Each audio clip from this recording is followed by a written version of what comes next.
Lose weight in 4 easy steps. Step 1. No beer. Every time you drink a beer, it's like eating 7 slices of bread. That's a lot of unnecessary carbs. Step 2. Portion control. When eating out at a restaurant, cut your meal in half and ask for a takeout container to save the rest for later.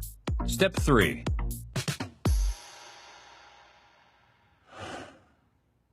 Have your heart broken.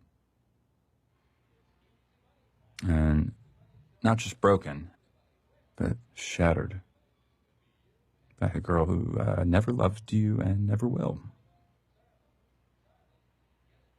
Try to get your shit together and join a gym. Start going to the gym regularly, and even though you don't know that much about exercise and you're way too weak to do pretty much anything but lift 5-pound weights with the old people, do it until your sweat makes a puddle on the floor. Then go home and go to bed, and the next day do it again, and then again, and then again. Then go to work and listen to stories of your ex-girlfriend fucking around with gross and terrible people. Stories from your coworker friends who think they're doing you a favor.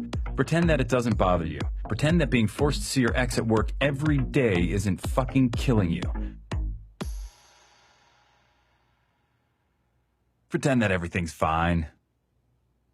Go to the gym and make more puddles of sweat. Buy books. Learn about different muscle groups and how they work together. Plan out your week of meals. Try to forget her. Back to the gym, more puddles of sweat. You're a piece of shit. You are a piece of shit. You are a piece of shit. After the gym one night, go all the way up to the top of the parking garage and walk all the way to the back.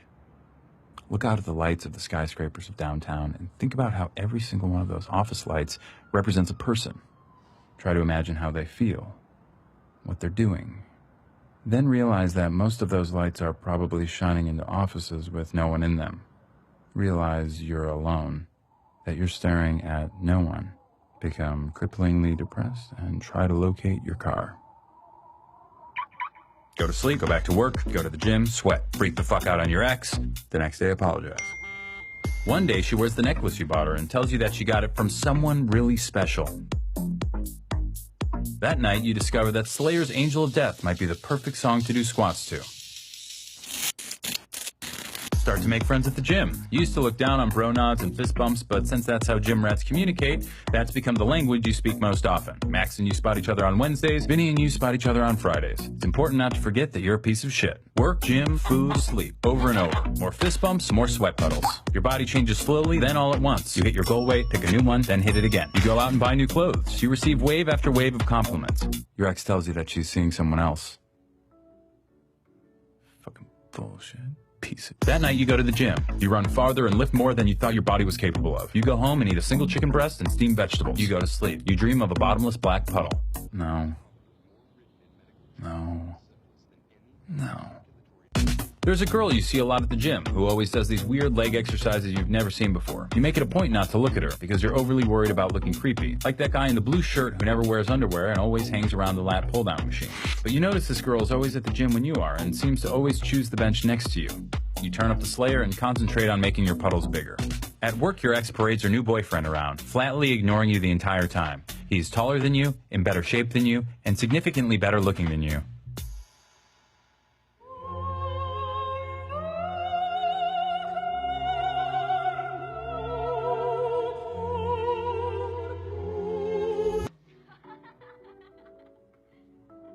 Fucking bullshit. That night, you bench press double your body weight. You sneak a photo of yourself in the mirror and email it to yourself with the subject heading, "You are a warrior." The next day, you are more disgusted with yourself than you've ever been, and you delete it immediately. You make puddle after puddle after puddle and eat single chicken breasts and work and sleep over and over and over and over and over and over. And then something different happens. A night comes when you're not the last person in the gym. It's you and the girl who does the weird leg exercises. You end up walking out at the same time. Her name is Melissa, and she works close by. She asks you out to dinner on Friday, promising it'll be healthy. The leg exercises are pivoting curtsy lunges. You start seeing Melissa a lot, both inside the gym and out. You add a couple cheat days to your week. You start getting a lot less sleep. Your ex calls you late at night, but you don't answer.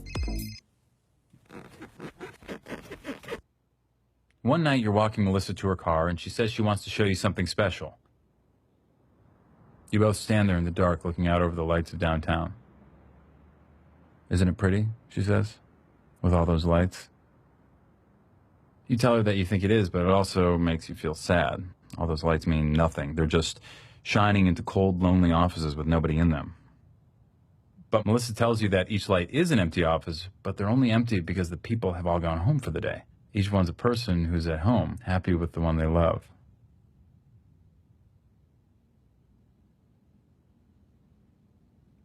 You look at her in the lights, and she smiles. Something in your chest expands.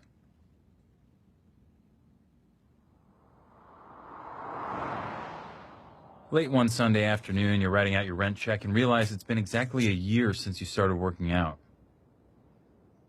You think of all those miles you've run, those pounds you've lifted, and chicken you've eaten, and puddles you've made, and it doesn't seem that bad.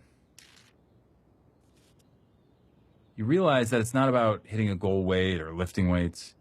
It's about waiting, being patient, and trusting that life will slowly inch along and things will get better. After all, change takes time. But time is all it takes. Step 4, no fruit juice. Too much sugar.